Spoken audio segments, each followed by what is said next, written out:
Mtazamaji wa Informative TV, tukiwa katika kikao hiki maalum kutoka hapa Global Education Link kilichoweza kuwashirikisha wazazi pamoja na wanafunzi wanaotarajiwa kuelekea masomoni nje ya nchi katika nchi mbalimbali, ambapo leo wameweza kupatiwa ratiba, lakini pia kupewa mwongozo na kukagua nyaraka mbalimbali ambazo naweza kukamilisha mchakato mzima wa safari wao kuelekea katika nchi ambazo wanaenda kusoma katika kozi mbalimbali. Mimi ni Mwanahamisi Simai, tuwe pamoja zaidi, na hapa niko na mzazi ambaye ameweza kushiriki katika kikao hichi. Atatufahamisha majina yake, lakini pia atatuambia ni nini hasa ameweza kukipata katika kikao hiki kilichoendelea hapa Global Education. Karibu sana baba.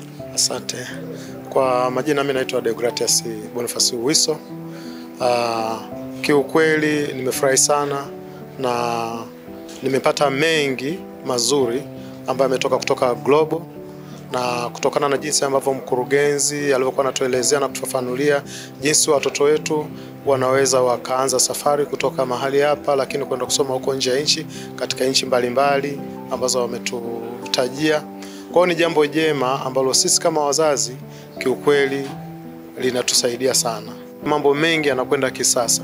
Kwa watoto wanapokwenda nje ya nchi, si kwamba wanakwenda tu kwa maana kwenda, ila wanakwenda kujifunza vitu mbalimbali kwa maana tamaduni, lakini pia kutuletea maendeleo katika nchi yetu na kufanya mengine kwenye nchi zingine. Bila shaka umeweza kusikia hapa mkurugenzi mtendaji wa Global Education Link akieleza ni kwa namna gani Global imekuwa ikibeba majukumu ya wao kama wao wanaposimamia mwanafunzi kwenda kusoma nje ya nchi. Lakini kuna majukumu ambayo yaeleza kutajwa kwa mzazi. Wewe umeyapokeaje, na kwako yameleta uelewa gani katika kukamilisha mchakato mzima wa mwanafunzi mpaka kuweza kukamilika kwa safari? Majukumu yale nimeona ni mazuri, jinsi alivyokuwa anafafanua jukumu la kwangu mimi kama mzazi, lakini nimeweza kupata uelewa tofauti na kama nisingeweza kushiriki. Kwa nimepata uelewa mkubwa, kitu ambacho nahamasisha hata watu wengine waweze kupata uelewa ambao mimi nimepata. Ndio. Una lipi la kumshauri mwanafunzi sasa ambaye ndio tunamwandaa kwenda kushiriki masomo yake katika mwaka wa 2025-2026 huko nje ya nchi?